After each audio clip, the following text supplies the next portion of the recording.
Gipergidroz protsedurasi kimga mumkin emas? Ikki qatlaga, emizikli ayollarga, подростковый возрастdagi bolachalarga mumkin emas. Nimaga? Chunki ikki qatla bilan emizikli ayollarda испытаниеdan o'tmagan. Shuning uchun mumkin emas. A подростковый возрastda hali gormonal fon normada emas. Shuning uchun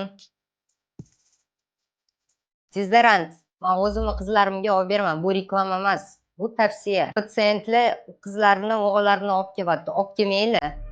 Mumkin emas hali. Men lично qilmayman unaqa protsedurani bolachalarga. Terlashchi 100% yo'q qilmaydi, хотя бы hidlanishini oldini oladi. Cho'ngilib chiqqandan keyin hali poralar полностью bekilmasdan oldin подмышкаga suriladi.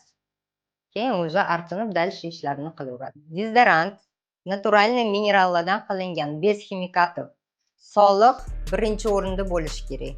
Поэтому men oldimga gipergidrozga ikki qatla, emizikli bolachalar kelmasin.